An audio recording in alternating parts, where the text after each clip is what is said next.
that group? Yeah, Marcus has really made tremendous progress. When he came here as a freshman from California, he had a culture shock and adjustment to make there. He had to physically grow up and mentally, emotionally get used to being away from home. He's done that. It's been a transition for him. He's made great progress. Last year he gave us a lot of quality reps, and he's continuing to improve, and he's had a good camp so far. So we expect him to do a lot of good things for us because he's a talented individual. Some of the dumb things he did, honestly, as a younger guy, how do you think he can help all the freshmen and their development?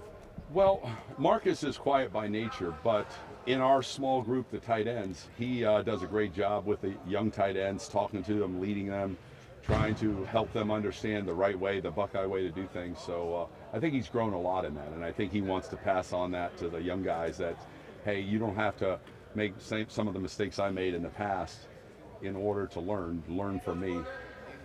Hey Ed, in the past we've asked you a ton about how many times the tight ends are going to catch the ball or whatever, but Marcus alluded to the idea that maybe this year the tight ends are more in situations on the same types of plays where they're the top read, when maybe in the past the same play they might not have been. Is that true, and have they been? Well, I mean, our number one objective is to get the ball to playmakers.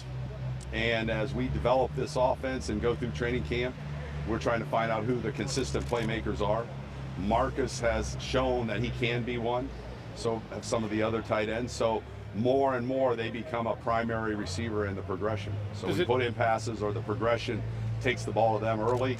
And so we want to be multiple in who we get the ball to, and we have ways to get it to every position, and that's a position we definitely want to get the ball to. Kind of shift based on who's playing the position and not the play. Does that make sense? Yeah, not necessarily. We don't really do that. It's just calling plays where they're in the progression early. Offensively, what's been the biggest focus so far? I know it's earlier. JT talked about up-tempo is a big focus. What's been maybe the biggest focus offensively? Yeah, just getting into a rhythm, playing fast, trying to be aggressive on offense, aggressive in tempo, aggressive in play calling, aggressive in throwing the ball, just an aggressive mindset at a fast tempo. Is the idea to jump into that right from the start just so everyone understands the tempo you're looking for, Ed? Yeah, we didn't waste any time. We jumped right into tempo early. Mm-hmm.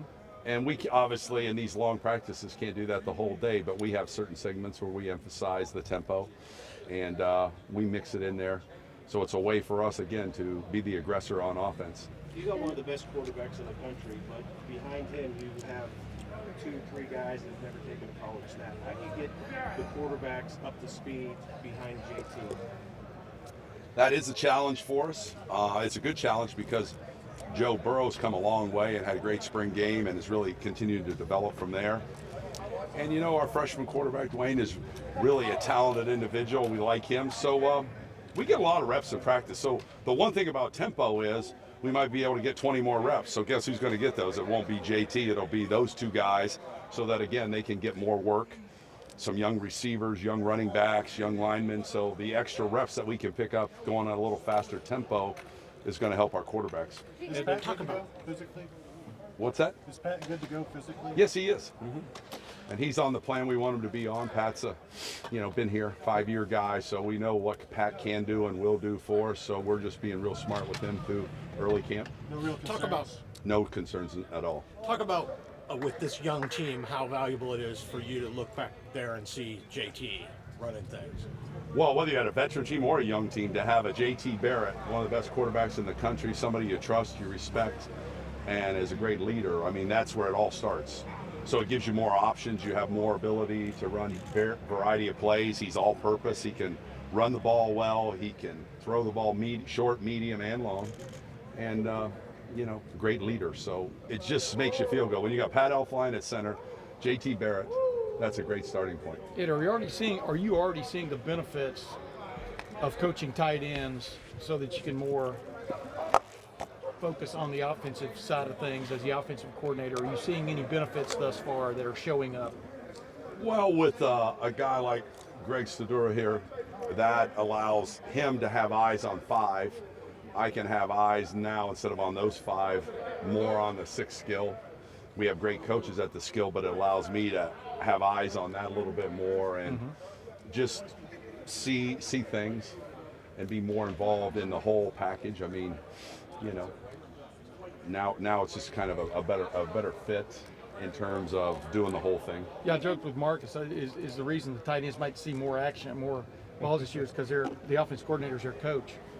What do you Probably think? it only makes sense, right? Yeah.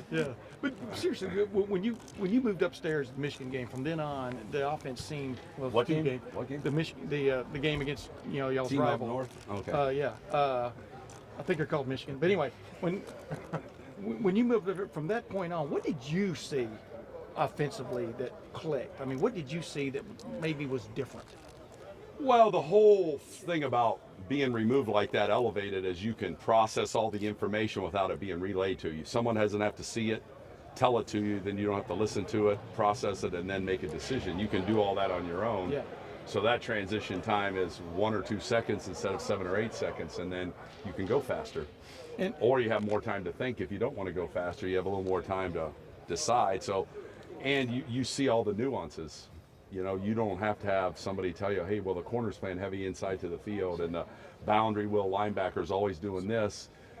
Because if you're on the field, you don't see any of that. You have to have all the pieces relayed to you. Up there, you see all the pieces if you have a good, broad vision of what's going on. So it's just easier to do that, and it's less chaotic. The sideline is, very high energy, loud, somewhat chaotic. Weather can affect things down there. So. And when you guys